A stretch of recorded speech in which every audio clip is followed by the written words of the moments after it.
Welcome to ABC campus. आज हम business law के सब्जेक्ट में टॉपिक है introduction to the legal system. इसमें सब टॉपिक कवर करेंगे। Governance structure article 50 of the constitution के मुताबिक हम इसको कवर कर रहे होंगे। पाकिस्तान में जो सिस्टम है पार्लियामेंट का, that is federal parliamentary system of government, और उसमें प्रेसिडेंट जो हैं वो हेड ऑफ स्टेट के तौर पर होते हैं और प्राइम मिनिस्टर जो हैं वो हेड ऑफ गवर्नमेंट के तौर पर होते हैं। तो हेड ऑफ स्टेट को उर्दू तर्जुमा अगर हम करेंगे तो सरबराह रियासत, और हेड ऑफ गवर्नमेंट के हिसाब से हम बात करेंगे तो सरबराह हुकूमत। तो जो गवर्नेंस पूरी चलानी है, यानी कंट्री कैसे चलाना है, उसके लिए जो है वो पावर्स प्राइम मिनिस्टर के पास हैं। और हेड ऑफ स्टेट के तौर पर जो एक सिंबॉलिक पाकिस्तान की यूनिटी को रिप्रेजेंट करना है दूसरे कंट्रीज़ के साथ और विद इन पाकिस्तान भी तमाम प्रोविंसेस को, वो प्रेसिडेंट ने करना है एज हेड ऑफ स्टेट। तो इसमें जो हमारा फेडरल लेजिस्लेटर है, जो लॉ बनाने वाली है, वो बाई कैमरल मजलिस शूरा है, यानी पार्लियामेंट जिसे हम कहते हैं। और ये कंपोज होती है तीन चीज़ों से: प्रेसिडेंट, नेशनल असम्बली जिसे लोअर हाउस भी कहा जाता है, उर्दू में ऐवान ज़ेरिंग कह देते हैं, और सेनेट या इसे अपर हाउस कहते हैं और उर्दू के अंदर इसे ऐवान बाला भी कहा जाता है। तो प्रेसिडेंट, नेशनल असम्बली और सेनेट, ये तीन ऐसे ऑफिसेज हैं, ऐसे इदारे हैं जो मिलकर जो फेडरल लेवल पर हमारे पाकिस्तान में लॉ बनाते हैं।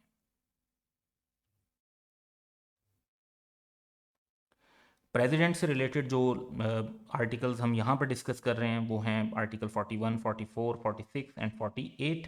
और प्रेसिडेंट ऑफ पाकिस्तान जो हैं वो पाकिस्तान के हेड ऑफ स्टेट हैं और रिप्रेजेंट करते हैं यूनिटी ऑफ द रिपब्लिक को, यानी इस जो जमहूरी हमारा मुल्क है इसकी यूनिटी को रिप्रेजेंट जो कर रहे होते हैं वो प्रेसिडेंट कर रहे होते हैं। प्रेसिडेंट किस तरीके से रिप्रेजेंट कर रहे होते हैं, क्योंकि प्रेसिडेंट जो है वो तमाम सूबों की तरफ से भी उनकी अपॉइंटमेंट होती है, उनकी तरफ से भी उन्हें वोट मिले होते हैं।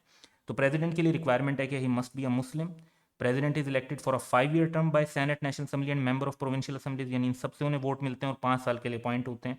और प्रेसिडेंट जो है वो री इलेक्शन भी कर सकते हैं, यानी एक बार प्रेसिडेंट बन गए, टर्म पूरी कर ली 5 साल की, फिर अगली बार फिर इलेक्शन कॉन्टेस्ट कर सकते हैं। लेकिन कोई भी इंडिविजुअल 2 कंसेक्टिव टर्म से ज़्यादा के लिए ऑफिस होल्ड नहीं कर सकता।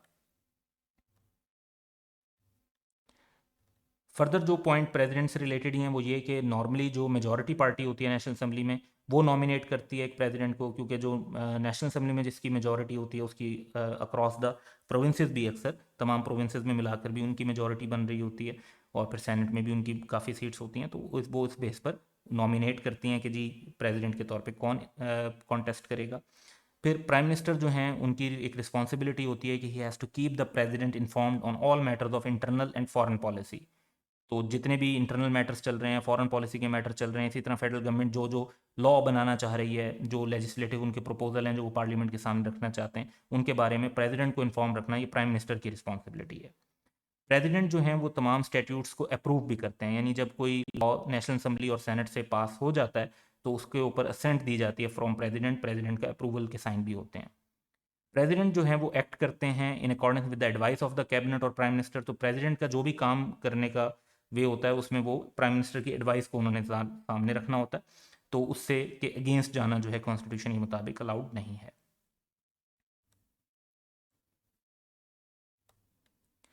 प्राइम मिनिस्टर से रिलेटेड आर्टिकल 90 एंड 91 है कॉन्स्टिट्यूशन में। Prime minister must be nominated and elected by majority of members in the national assembly. तो जो हम जनरल इलेक्शंस में MNAs अपॉइंट करते हैं, मेंबर्स ऑफ नेशनल असम्बली, उनमें से एक पर्सन को नॉमिनेट किया जाता है, और जो मेजॉरिटी ऑफ मेंबर्स होते हैं जिस पार्टी के, या एक पार्टी से ज़्यादा का अगर कोई इत्तेहाद बन जाता है तो वो फिर एक पर्सन को नॉमिनेट करते हैं और फिर उसे इलेक्ट करते हैं। फिर उस इंडिविजुअल की अपॉइंटमेंट प्रेसिडेंट की तरफ से होती है एज प्राइम मिनिस्टर।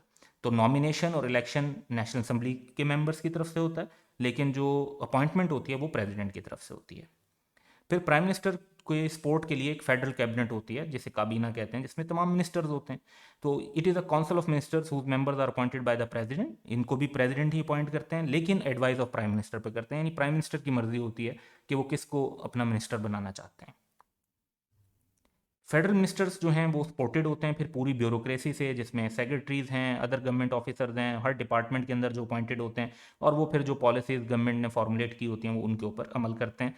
तो आप यूँ अंडरस्टैंड कर सकते हैं कि प्राइम मिनिस्टर के जो नीचे सपोर्ट कर रहे हैं वो फेडरल कैबिनेट, उसमें मिनिस्टर्स हैं, और हर मिनिस्टर के नीचे जो है पूरा ब्यूरोक्रेसी का एक सिस्टम है जिसमें secretaries and other government officers काम कर रहे होंगे हर डिपार्टमेंट के अंदर।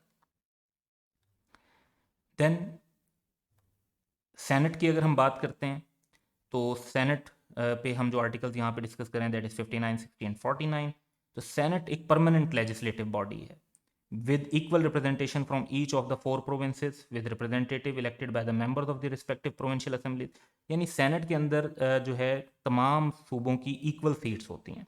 जितनी सीट्स पंजाब की होंगी उतनी ही सीट्स जो हैं वो बलूचिस्तान की होंगी, उतनी ही केपीके की होंगी और उतनी ही जो है सिंध की होंगी। तो इसमें फ़र्क नेशनल असम्बली से ऐसे आ जाता है कि अदरवाइज़ अगर हम देखें तो जिस सूबे की ज़्यादा आबादी होती है उसके ज़्यादा लोग रिप्रेजेंट हो रहे होते हैं नेशनल असम्बली के अंदर, लेकिन सेनेट के अंदर हर प्रोविंस में से इक्वल लोग रिप्रेजेंट हो रहे होते हैं और इससे जो है हर प्रोविंस को अपनी जो मर्ज़ी की बात है और अपनी जो रिप्रेजेंटेशन है वो ऊपर पार्लियामेंट के लेवल तक पहुंचाने में की पॉसिबिलिटी बनती है। तो इक्वल रिप्रेजेंटेशन होती है from each of the four provinces. They are also representative from Islamabad capital territory, उधर से भी कुछ लोग होते हैं। तो ये इस तरीके से सेनेट का काम होता है। Members are elected for a period of 6 year, यानी जो भी शख्स सेनेटर बनता है वो 6 ईयर्स के लिए बनता है। लेकिन सेनेट में हर 3 साल के बाद इलेक्शन हो रहे होते हैं क्योंकि आधे लोगों का जो है ना इलेक्शन हो जाता है और फिर वो रिप्लेस हो जाते हैं। फिर जो अगली बार जो पुराने वाले आधे रह जाते हैं फिर उनका इलेक्शन होता है। तो इस तरीके से सेनेट के अंदर जो इलेक्शन है वो हर 3 साल बाद हो रहा होता है, लेकिन सेनेट कभी भी ख़त्म नहीं होता क्योंकि जिस टाइम पर इलेक्शन हो रहा होता है तब भी 50% सेनेटर्स जो हैं वो कंटिन्यू कर रहे होते हैं पुराने वाले, फिर 50% न्यू आ जाते हैं, फिर पुराने की जगह नए इलेक्ट हो जाते हैं और फिर न्यू आ जाते हैं and so on it goes on. Senate permanent institution है, तमाम मेंबर्स का इलेक्शन एक साथ नहीं होता, तो इसमें जो है परमानेंट बेसिस पर जो है इसकी प्रेजेंस कंटिन्यू करती है।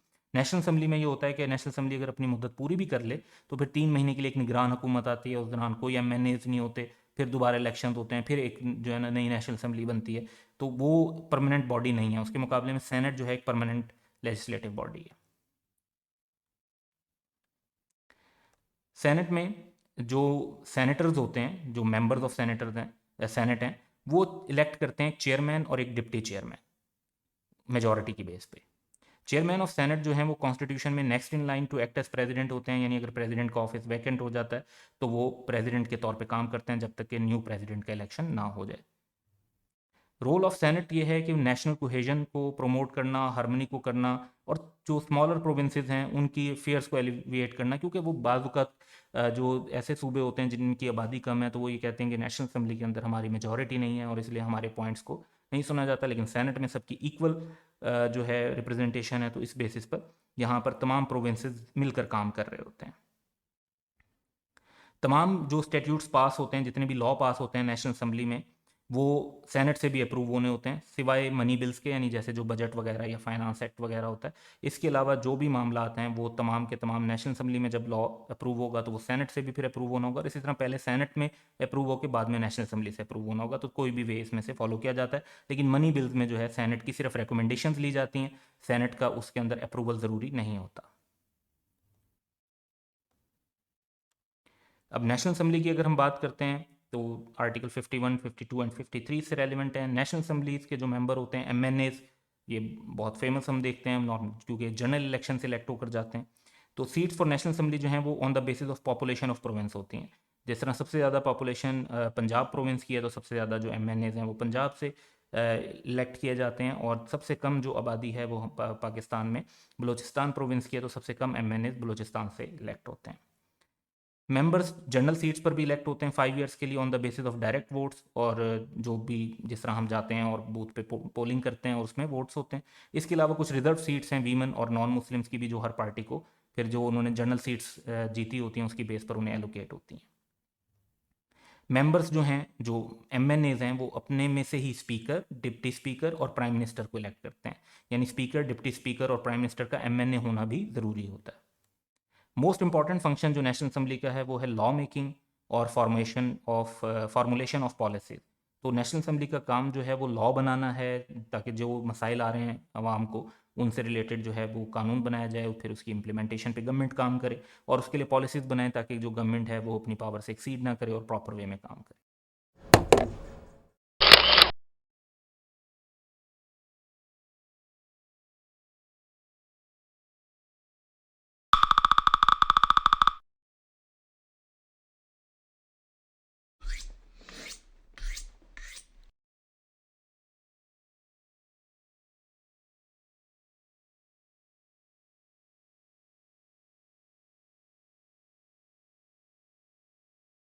Welcome to ABC campus. आज हम बिजनेस लॉ में introduction to the legal system की टॉपिक में सब टॉपिक कर रहे हैं process of legislation. Process of legislation के अंदर हम एक्ट ऑफ पार्लियामेंट को डिस्कस करेंगे। तो जब भी कोई प्रपोजल बनता है पार्लियामेंट के अंदर तो उसे कहते हैं बिल। जब यानी आप किसी मामले पे लॉ बनाना चाहते हैं तो उसका जो प्रपोजल होता है कि लॉ ऐसा बनेगा, ये उस लॉ के अंदर लिखा होगा, तो वो एक जो प्रपोजल दिया जाता है that is called a bill. Bill in respect of any matter may originate in either house, यानी नेशनल असेंबली से भी शुरू हो सकता है बिल और सेनेट से भी शुरू हो सकता है बिल। तो हमारे जो पार्लियामेंट के दो हाउसेज हैं, किसी एक में से भी ओरिजिनेशन हो सकती है एक प्रपोजल की कि इस पर लॉ बनाना चाहिए। अब प्राइमरी लेजिस्लेशन का प्रोसेस क्या है? एक तो है कि पार्लियामेंट का एक्ट बनाया जाए, जिसमें पहला एक पॉसिबिलिटी है कि बिल पास विदाउट अमेंडमेंट, यानी कोई इशू ना है और एक जो बिल नेशनल असेंबली में जैसे पास हुआ वैसे सेनेट में पास हो जाए, या सेनेट से पहले पास हो गया ओरिजिनेट हो गया तो बाद में नेशनल असेंबली में पास हो जाए। या फिर जब बिल विद अमेंडमेंट पास होता है तो उसका प्रोसीजर क्या होगा? बिल अगर रिजेक्ट हो जाता है या अदर हाउस उसे पास नहीं कर रहा होता तो फिर क्या होगा? या बिल विद अमेंडमेंट, यानी एक हाउस ने बिल पास किया, दूसरे ने उसे पास तो किया लेकिन विद अमेंडमेंट पास किया, और फिर जो ओरिजिनल हाउस था उसने उसको पास नहीं किया, तो फिर क्या होगा? फिर एक्ट ऑफ पार्लियामेंट की कुछ स्पेशल सिनेरियोज भी हैं, जिसमें एक मनी बिल है जिसमें सेनेट की इन्वॉल्वमेंट बड़ी रिस्ट्रिक्टेड होती है, सिर्फ रिकमेंडेशंस की हद तक। और प्रेसिडेंट अगर बिल को रिटर्न कर दे फॉर रिकंसिडरेशन तो क्या होगा? तो सेवन्थ पॉइंट भी आ जाता है जिसमें एक ऑर्डिनेंस इशू किया जाता है। ये एक्ट ऑफ पार्लियामेंट से डिफरेंट सिनेरियो बन जाता है, इसमें प्रेसिडेंट की तरफ से एक लॉ बनाया जाता है। तो लॉ कॉन्स्टिट्यूशन ये पावर देता है प्रेसिडेंट को कि वो ऑर्डिनेंस प्रोमलगेट कर सकते हैं, अनाउंस कर सकते हैं। तो ये 7 सिनेरियोज जो हम इस वक्त अभी देख रहे हैं, इन 7 सिनेरियोज को हमने वन बाय वन कवर करना होगा, तो इनको वन बाय वन कवर करते हैं। सबसे पहले अगर बिल पास हो जाता है विदाउट अमेंडमेंट, तो बिल ओरिजिनेट और पास होगा या नेशनल असेंबली में या सेनेट में। उसके बाद बिल दूसरे हाउस को ट्रांसमिट कर दिया जाएगा और वहाँ पे दूसरा हाउस भी उसको विदाउट अमेंडमेंट पास कर लेगा। बिल को फिर प्रेसिडेंट के अप्रूवल के लिए भेजा जाता है और प्रेसिडेंट के अप्रूवल होने के बाद वो लॉ बन जाता है। तो इस सिनेरियो को अब हम ज़रा इलस्ट्रेट कर लेते हैं। लेट्स से कि जी एक बिल नेशनल असेंबली में ओरिजिनेट हुआ और पास हो गया, वहाँ से वो जाएगा सेनेट में और सेनेट के अंदर भी वो पास हो जाता है विदाउट अमेंडमेंट, यानी जैसे नेशनल असेंबली ने पास किया था एज इट इज़ सेनेट ने भी पास कर दिया। तो फिर उस बिल को प्रेसिडेंट के पास भेजा जाएगा और प्रेसिडेंट की असेंट के बाद वो बिल एक प्रॉपर एक्ट ऑफ पार्लियामेंट बन जाएगा। अब क्योंकि बिल किसी भी हाउस में ओरिजिनेट हो सकता है तो सेम प्रोसीजर अगर सेनेट से भी शुरू होता तो भी पॉसिबिलिटी है, तो हम उसको भी देख लेते हैं कि सेनेट में अगर एक बिल ओरिजिनेट और पास होता है, उसके बाद वो नेशनल असेंबली उसको एज इट इज़ अगर पास कर देती है विदाउट अमेंडमेंट, तो वो प्रेसिडेंट को असेंट के लिए भेजा जाएगा और प्रेसिडेंट के असेंट के बाद वो एक्ट ऑफ पार्लियामेंट बन जाएगा। नेक्स्ट सिचुएशन हमारे पास है कि बिल अगर पास हो जाता है विद अमेंडमेंट, तो फिर कॉन्स्टिट्यूशन उसके बारे में क्या कहता है? तो इसमें बिल ओरिजिनेट और पास हुआ नेशनल असेंबली या सेनेट में, दूसरे हाउस में जहां भेजा गया उन्होंने उसे पास तो किया लेकिन विद अमेंडमेंट पास किया, तो बिल को दोबारा ओरिजिनल हाउस में भेजा जाएगा और अगर वो हाउस उस बिल को पास कर लेता है विद दो अमेंडमेंट तो उसे प्रेसिडेंट की असेंट के लिए भेजा जाएगा और उसके बाद वो लॉ बन जाएगा। तो इसको भी अब इलस्ट्रेट कर लेते हैं। तो नेशनल असेंबली में लेट्स से कि जी एक बिल ओरिजिनेट और पास हुआ और वो बिल फिर भेजा गया सेनेट में। सेनेट ने उसको पास तो किया लेकिन विद अमेंडमेंट, तो वापस बिल नेशनल असेंबली को भेजा जाएगा और नेशनल असेंबली अब उसको विद दो अमेंडमेंट अगर पास कर देती है तो फिर वो प्रेसिडेंट को भेजा जाएगा और प्रेसिडेंट की असेंट के बाद वो एक एक्ट ऑफ पार्लियामेंट बन जाएगा।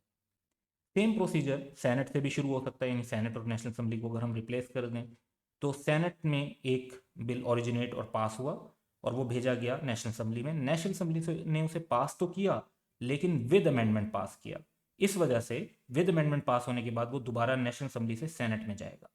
अब सेनेट अगर उसको उन अमेंडमेंट्स के साथ पास कर देता है तो फिर उस बिल को प्रेसिडेंट के पास भेजा जाएगा और प्रेसिडेंट की असेंट के बाद वो एक्ट ऑफ पार्लियामेंट बन जाएगा। नेक्स्ट है कि अगर बिल रिजेक्ट हो जाता है या दूसरा हाउस उसको पास नहीं करता तो क्या पोजीशन होगी? कि हम लेट से कहते हैं नेशनल असेंबली ने एक बिल को पास किया लेकिन जो सेनेट है उसने उसको रिजेक्ट कर दिया या पास नहीं कर रहे, तो फिर क्या होगा? तो बिल ओरिजिनेट हो जाता है जी नेशनल असेंबली या सेनेट में, दूसरे हाउस को ट्रांसमिट किया जाता है और वो या तो रिजेक्ट कर देते हैं या 90 दिन गुजर जाते हैं और दूसरा हाउस जो है उसको अभी तक उन्होंने पास नहीं किया, तो तब भी उसको रिजेक्शन ही समझा जाएगा। Bill at the request of house in which it was originated shall be considered in the joint sitting of both house. Joint sitting में पार्लियामेंट में सेनेटर्स और जो एमएनएज होते हैं वो एक ही साथ बैठते हैं और फिर वोटिंग होती है और मेजोरिटी की वोट की बेस पर फैसला किया जाता है। बिल अगर जो ज्वाइंट सिटिंग के अंदर पास हो जाता है तो फिर उसे प्रेसिडेंट के असेंट के लिए भेजा जाता है। अब इस सिनेरियो को भी हम इलस्ट्रेट कर लेते हैं। लेट्स से कि जी नेशनल असेंबली में एक बिल ओरिजिनेट और पास हुआ और वहां से उसे भेजा गया सेनेट में। सेनेट ने उसको या तो रिजेक्ट कर दिया या 90 डेज के अंदर पास नहीं किया, not passed with in 90 days. तो अब क्या होगा कि नेशनल असेंबली रिक्वेस्ट कर सकती है ज्वाइंट सिटिंग, और अगर वो रिक्वेस्ट करते हैं तो एक ज्वाइंट सिटिंग होगी जिसमें सेनेट और नेशनल असेंबली दोनों के मेंबर्स शामिल होंगे। अगर ज्वाइंट सिटिंग में उस बिल को अप्रूव कर दिया जाता है तो फिर वो प्रेसिडेंट को असेंट के लिए भेजा जाएगा और प्रेसिडेंट के असेंट के बाद वो एक्ट ऑफ पार्लियामेंट बन जाएगा। सेम सिनेरियो जो है वो सेनेट से शुरू हो सकता है कि सेनेट में एक बिल ओरिजिनेट और पास हो और वो नेशनल असेंबली को भेजा जाए, लेकिन नेशनल असेंबली उसको रिजेक्ट कर दे या 90 डेज के अंदर पास ना करे, तो फिर सेनेट जो है वो ज्वाइंट सिटिंग रिक्वेस्ट कर सकता है। और ज्वाइंट सिटिंग जब होगी तो ज्वाइंट सिटिंग अगर उस बिल को पास कर देगी तो फिर वो प्रेसिडेंट को असेंट के लिए भेजा जाएगा और प्रेसिडेंट के असेंट के बाद वो एक्ट ऑफ पार्लियामेंट बन जाएगा। नेक्स्ट सिनेरियो हमारे पास है कि जहां पे बिल विद अमेंडमेंट एक आ जाता है और फिर दूसरा हाउस उसको पास नहीं करता। तो बिल ओरिजिनेट हुआ जी एक हाउस में या नेशनल असेंबली में, सेनेट में, दूसरे हाउस को भेजा गया और दूसरे हाउस ने उसे विद अमेंडमेंट पास कर दिया, लेकिन ओरिजिनल हाउस ने उसको उन अमेंडमेंट्स के साथ पास नहीं किया। तो अब जिस हाउस में बिल जो ओरिजिनेट हुआ था अगर वो रिक्वेस्ट करे तो ज्वाइंट सिटिंग होगी ऑफ बोथ हाउसेज, यानी सेनेट और नेशनल असेंबली की ज्वाइंट सिटिंग।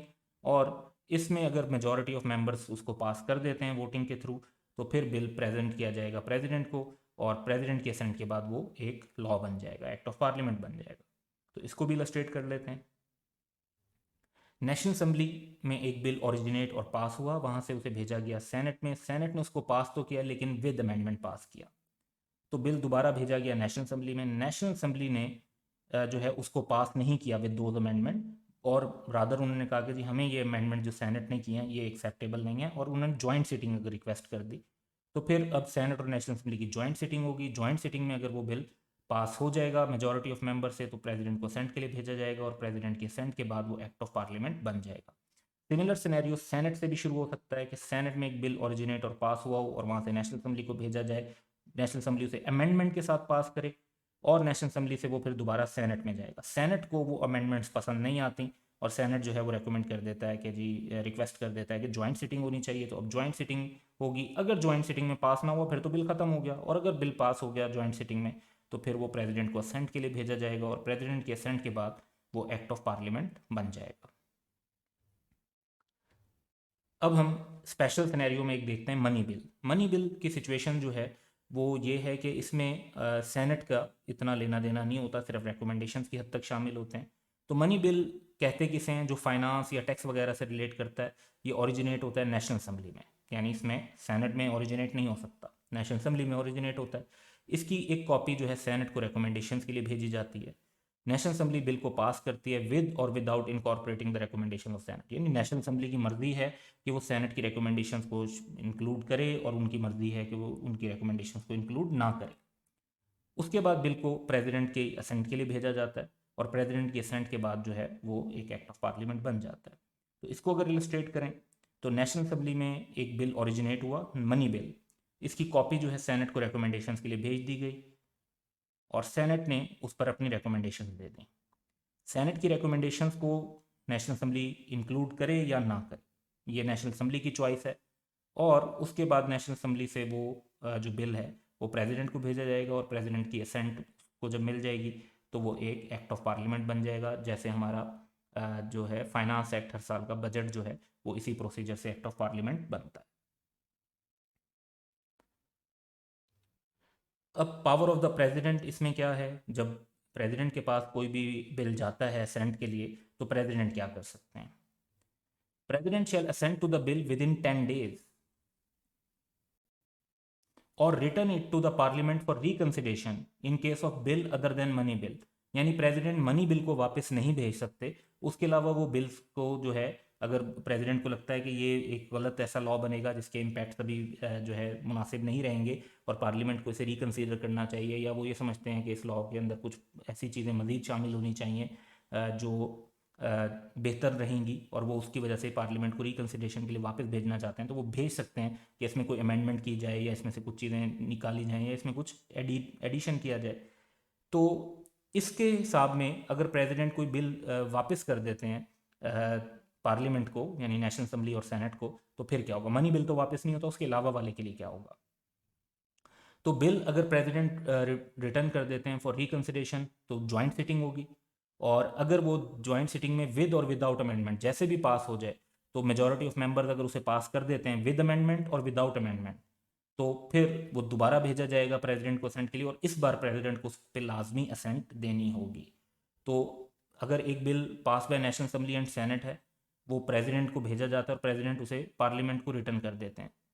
तो पार्लियामेंट के पास जब दोबारा आता है, तो पार्लियामेंट की ज्वाइंट सिटिंग में अगर उसको फिर पास कर दिया जाता है, तो फिर वो प्रेसिडेंट को असेंट के लिए भेजा जाएगा। अब प्रेसिडेंट को असेंट लाजमी करनी होगी और वो एक एक्ट ऑफ पार्लियामेंट बन जाएगा।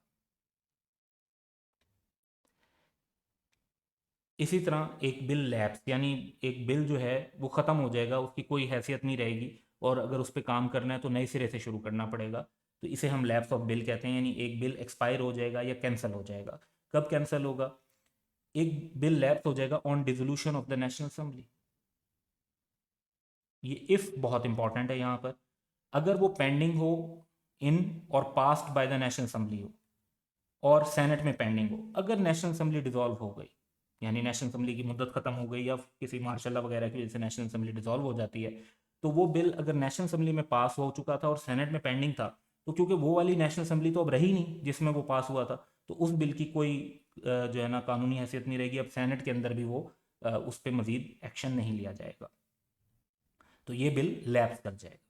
इसके मुकाबले में एक bill dissolution of national assembly पे लैप्स नहीं करेगा अगर वो सेनेट में पेंडिंग है और वो नेशनल असेंबली ने अभी तक उसको पास नहीं किया। तो अगर वो सेनेट में पेंडिंग है और नेशनल असेंबली अभी तक उसको पास नहीं कर चुकी, तो फिर अ, वो स्टिल वैलिड है, क्योंकि सेनेट की तरफ से तो अगर उसका अप्रूवल हो गया, तो जो भी नेशनल असेंबली नेक्स्ट आएगी डिसॉल्व होने के बाद भी, वो अगर उसको पास कर देती है, तो फिर वो बिल कंटिन्यू करेगा और एक एक्ट ऑफ पार्लियामेंट बन जाएगा। तो बिल लैप्स नहीं करेगा अगर वो सेनेट में पेंडिंग है लेकिन नेशनल असेंबली से भी पास नहीं हुआ था। अब हम प्रोसेस ऑफ लेजिस्लेशन में डिस्कस करेंगे कि प्रेसिडेंट की जो पावर है कि वो प्रोमलगेट कर सकते हैं ऑर्डिनेंस को, यानी ऑर्डिनेंस एक लॉ है जिसको वो इशू कर सकते हैं, अनाउंस कर सकते हैं।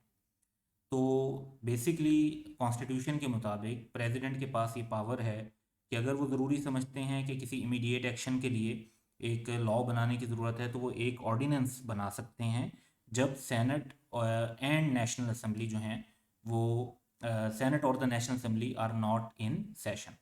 तो सेनेट सेशन में नहीं है, ये नेशनल असेंबली सेशन में नहीं है, और इस वजह से आप समझते हैं कि जो वहाँ से एक लॉ नहीं बन पाएगा और इमीडिएट एक्शन की ज़रूरत है, तो प्रेसिडेंट के पास ये पावर है कि वो लॉ बना सकते हैं। अब हमने जो पार्लियामेंट लॉ बनाती है, यानी प्रॉपरली जो नेशनल असेंबली और सेनेट के थ्रू लॉ बनता है, उसे हम कहते हैं एक्ट ऑफ पार्लियामेंट, और जो प्रेसिडेंट की तरफ से लॉ बनाया जाता है उसे हम कहते हैं ऑर्डिनेंस। तो इस ऑर्डिनेंस की पावर क्या है? सच ordinance promulgated thus shall have the same force and effect as an act of parliament। तो जो ऑर्डिनेंस इशू किए जाते हैं प्रेसिडेंट की तरफ से और जो पार्लियामेंट के एक्ट होते हैं, उनका फोर्स एंड इफेक्ट सेम है, यानी सेम पावर है, और कोई एक से ज़्यादा जो है ओवरराइडिंग नहीं होता। अब रिपील का कॉन्सेप्ट यानी कैंसिल का कॉन्सेप्ट क्या है? ऑर्डिनेंस जो है वो क्योंकि एक इमीडिएट एक्शन के लिए इशू किया जाता है, तो इसमें कुछ रूल्स हैं, और वो ये है कि the ordinance shall stand repealed, यानी कैंसिल हो जाएगा after 120 days if it is not presented or passed by the national assembly in case of money bill. क्योंकि मनी बिल जो है वो एक्ट ऑफ पार्लियामेंट किसने बनाने होते हैं? नेशनल असेंबली ने। तो उनसे फिर इसे पास होना चाहिए, और by both the houses if it is other than money bill. तो मनी बिल के अलावा अगर है तो वो फिर दोनों हाउसेज यानी नेशनल असेंबली और सेनेट दोनों से पास होना चाहिए। तो ठीक है, तो 120 दिन का टाइम होता है, और उतने दिनों में पास हो जाएगा तो ठीक, और उतने दिनों में पास नहीं होगा तो फिर इसको कैंसिल समझा जाएगा। और ये 120 दिन का टाइम एक्सटेंड भी हो सकता है by national assembly for another 120 days by passing a resolution, के नेशनल असेंबली एक रेजोल्यूशन पास कर दे तो ये 120 डेज का टाइम मजीद 120 डेज यानी टोटल 240 डेज तक एक्सटेंड हो सकता है। लेकिन ये जो एक्सटेंशन है ये सिर्फ एक ही बार दी जा सकती है, बार बार नहीं दी जा सकती। जो ऑर्डिनेंस है वो एक्सपायर हो जाएगा अगर national assembly passes a resolution disapproving the ordinance on the day of passing such resolution. अब ये कॉन्सेप्ट क्या है, इस पॉइंट को जरा डिटेल में डिस्कस करते हैं। तो लेट्स से कि ऐसा हुआ कि 120 दिन कंप्लीट होने वाले थे और तब नेशनल असेंबली ने ये रेजोल्यूशन पास की कि इस ऑर्डिनेंस को भी हम कंसीडर कर रहे हैं, वो भी हम पास नहीं कर रहे लेकिन इसको हम एक्सटेंड कर देते हैं मजीद 120 दिन के लिए।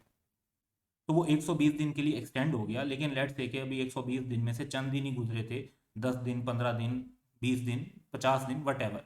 तो नेशनल असेंबली ने फाइनल ये किया कि वो ये ऑर्डिनेंस पास नहीं करना चाहते और उन्होंने उस ऑर्डिनेंस को डिसअप्रूव कर दिया। तो फिर वो जो एक्सटेंशन थी वो ख़त्म हो जाएगी। अब ये नहीं होगा कि अगर एक ऑर्डिनेंस को नेशनल असेंबली डिसअप्रूव कर देती है तो वो फिर जो उसको एक्सटेंशन दी हुई थी वो चलती रहेगी, फिर वो जो एक्सटेंशन दी हुई थी उसे वो ख़त्म हो जाएगी और वो ऑर्डिनेंस जो है वो रिपील हो जाएगा on the day of passing such resolution जिसमें उसको डिसअप्रूव कर रहे होंगे। तो ये हमारे कॉन्सेप्ट थे जिनको आप जहन में रखेंगे।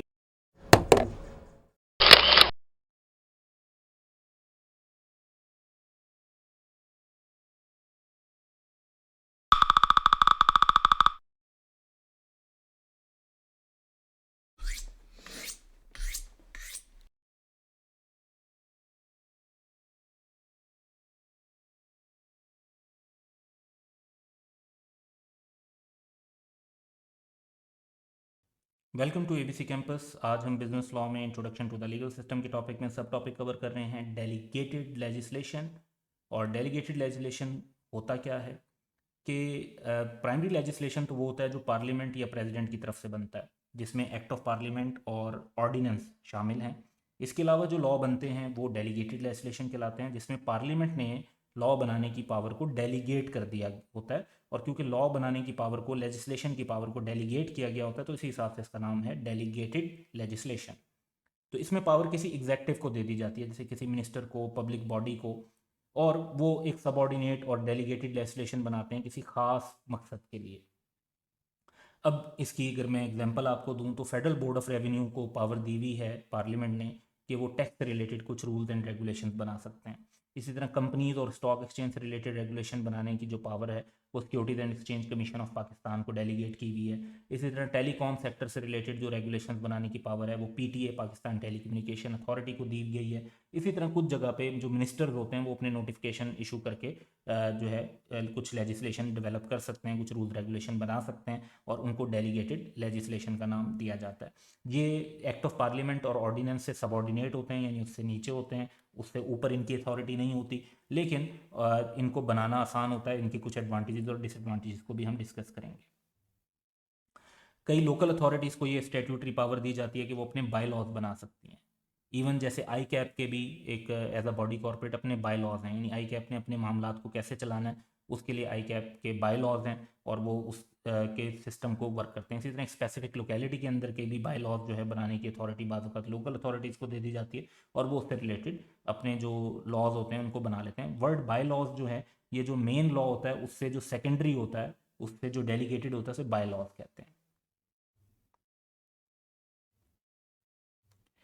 कंट्रोल ओवर डेलीगेटेड लेजिस्लेशन ये एक बहुत इंपॉर्टेंट टॉपिक है, क्योंकि जब ये कहा जाता है कि किसी एक शख्स या एक बॉडी को जो कि पार्लियामेंट के अलावा है उसे अगर पावर दे दी गई है कि वो लॉ बनाए, तो इस बात का भी एक अंदेशा होता है कि वो लॉ का गलत इस्तेमाल ना करें। और लॉ का गलत इस्तेमाल ना हो इसके लिए उसके ऊपर कंट्रोल ज़रूरी है, क्योंकि पार्लियामेंट में तो पूरे कंट्री के रिप्रेजेंटेटिव शामिल होते हैं और वो एक कह लें कि पब्लिक इशू भी बनता है। वहाँ पर एक जो है किस्म की एक लिमिट तो है कि पब्लिक को फेस करना होता है जो पार्लियामेंटेरियंस होते हैं, और इस वजह से वो सर्टन जो है एब्जर्ड किस्म के लॉज जो हैं बनाना उनके लिए इतना आसान काम भी नहीं होता। जबकि डेलीगेटेड लेजिस्लेशन में जो प्रोसीजर्स हैं वो बहुत स्ट्रेट फॉरवर्ड से होते हैं और पब्लिक अक्सर उसमें इन्वॉल्व भी नहीं होती, तो ऐसे में कंट्रोल रखना ज़्यादा इंपॉर्टेंट है। अब इस पे एक तो पार्लियामेंट का कुछ कंट्रोल होता है, यानी पार्लियामेंट जब किसी को डेलीगेशन देती है, अथॉरिटी देती है, तो वो उसमें कुछ रिस्ट्रिक्शंस डिफाइन कर देते हैं या पावर डिफाइन कर देते हैं कि इस चीज़ पर आप रूल्स बना सकेंगे और बाकी चीज़ों पर आप रूल्स नहीं बना सकेंगे। तो एक कंट्रोल तो ये है कि जब अथॉरिटी डेलीगेट की जाए तो उसमें कुछ रिस्ट्रिक्शंस लगा दी जाएं, उसके अंदर कुछ पावर्स डिफाइन कर दी जाएं। दूसरा, जो रूल्स मेड बनाए जाते हैं डेलीगेटेड पावर के अंडर, तो उनको कोर्ट में चैलेंज किया जा सकता है। यानी कोर्ट में इस पर चैलेंज किया जा सकता है कि वो अल्ट्रा वायर्स हैं। अल्ट्रा वायर्स मतलब कि अथॉरिटी से एक्सीड किया है। तो अगर कोई मिनिस्टर अपनी अथॉरिटी से एक्सीड कर कर कोई रूल्स बना रहा है, यानी उस एरिया के रूल्स बना रहा है जो उनको अथॉरिटी नहीं दी गई, या उस तरह के रूल्स बना रहे हैं जिस टाइप की उनको अथॉरिटी नहीं दी गई, तो कोर्ट में उनको चैलेंज कर सकते हैं। In other word, it exceed the prescribe limit or has been made without due compliance. अगर अक्सर डेलीगेटेड लेजिस्लेशन का प्रोसीजर होता है, यानी पहले उसे अनाउंस किया जाएगा, फिर एक सर्टन डेज गुजरेंगे, उसके में कमेंट्स आएंगे, फिर उसको का एक ड्राफ्ट इशू होगा, फिर ड्राफ्ट इशू होने के बाद उसके सर्टन डेज होंगे जिसके बाद वो इम्प्लीमेंट होगा। अगर ये प्रोसीजर फॉलो किए बगैर किया तो तब भी वो विदाउट ड्यू कंप्लायंस है, और अगर अपनी लिमिट से बियॉन्ड किया तब प्रेस्क्राइब लिमिट से एक्सीड कर रहा है। तो ऑब्जेक्शन अगर वैलिड होगा तो कोर्ट उस डेलीगेटेड लेजिस्लेशन को वॉइड करार दे देगी, यानी उसकी कोई कानूनी हैसियत नहीं रहेगी। तो दो किस्म के कंट्रोल हैं डेलीगेटेड लेजिस्लेशन पे, एक जो पार्लियामेंट की तरफ से पावर डिफाइन करने से आते हैं, कोर्ट की तरफ से या में चैलेंज किया जा सकता है कि लिमिट प्रेस्क्राइब जो की गई थी उनसे एक्सीड हुई अथॉरिटी, या जो प्रोसीजर फॉलो करना चाहिए था वो प्रॉपरली फॉलो नहीं किया गया। डेलीगेटेड लेजिस्लेशन जो हैं इनके कुछ एडवांटेजेस हैं। पहला एडवांटेज तो है टाइम का। पार्लियामेंट को हर मामले के ऊपर जो डिटेल में पार्लियामेंट के पास टाइम नहीं होता। अगर टैक्सेशन के ऊपर लॉ बनाएंगे तो पार्लियामेंटेरियंस जो हैं वो पब्लिक रिप्रेजेंटेटिव हैं, उनमें से हर किसी के पास जो है फाइनेंस और टैक्स की प्रॉपर नॉलेज नहीं होगी प्रोबेबली, और इस वजह से जो पार्लियामेंट है वो हर मैटर को डिटेल में एग्जामिन नहीं कर सकती, इसलिए वो डेलीगेट कर देती है उसको उन प्रोफेशनल्स और एक्सपर्ट्स के पास जो उसको उसके मुताबिक बना सकते हैं। दूसरा है एक्सपर्ट ओपिनियन। अगर आप अकाउंटिंग पे रूल्स बनवाएंगे और चार्टर्ड अकाउंटेंट से बनवाएंगे तो आप एक्सपर्ट ओपिनियन हासिल कर रहे होंगे। ऑडिटिंग के रूल्स बनवाएंगे और ऑडिटर्स की जो कोई एसोसिएशन है या चार्टर्ड अकाउंटेंट्स हैं उनसे अगर आप बनवाएंगे तो इसका मतलब है कि वो एक्सपर्ट की ओपिनियन शामिल होगी। तो एक प्रॉपर कंसल्टेशन आ जाती है professional, commercial and industrial groups की और आउटसाइड पार्लियामेंट से, तो वो एक्सपर्टीज़ जो पार्लियामेंट लैक कर रही होती है वो भी लॉ मेकिंग के अंदर शामिल हो जाती है। तो ये भी एक एडवांटेज है। तीसरा ये कि डेलीगेट लेजिस्लेशन बहुत फ्लेक्सिबल हैं। प्राइमरी लेजिस्लेशन में हम देखते हैं जी पहले सेनेट से पास होना है, फिर अमेंडमेंट हो गई तो फिर वो जी दोबारा नेशनल असम्बली में जाएगा, फिर ज्वाइंट सीटिंग होगी, फिर प्रेसिडेंट पे जाना है, प्रेसिडेंट वापस भेज सकते हैं, फिर उसको वो एक लॉन्ग प्रोसीजर है। डेलीगेटेड लेजिस्लेशन का प्रोसीजर अक्सर फ्लेक्सिबल होता है, सिंपली आप लॉ बनाएं, उसके बाद उसको अनाउंस कर दें, उसके जो रेलिवेंट प्रोसीजर है उनको फॉलो करें, तो उसको अमेंड करना भी काफ़ी आसान होता है। तो फ्लेक्सिबिलिटी भी एक एडवांटेज है। तो तीन एडवांटेज हैं कि टाइम बचता है पार्लियामेंट का, एक्सपर्ट ओपिनियन शामिल होती है लॉ मेकिंग में, और लॉ बनाने का जो प्रोसीजर है वो काफ़ी फ्लेक्सिबल है। अब इस पर कुछ हमारे पास जो हैं डिसएडवांटेजेस भी हैं डेलीगेटेड लेजिस्लेशन के, जिसमें से एक तो इसको अनडेमोक्रेटिक प्रोसेस कहा जाता है कि ये मेन क्रिटिसिज्म है कि जी लॉ मेकिंग जो है वो हमने लोग इलेक्ट किए होते हैं अपने रिप्रेजेंटेटिव, कि ये लोग हमारे नुमाइंदे हैं और उनको लॉ बनाना चाहिए, जबकि डेलीगेटेड लेजिस्लेशन में वो लोग लॉ बना रहे हैं जो डेमोक्रेटली इलेक्ट नहीं हुए।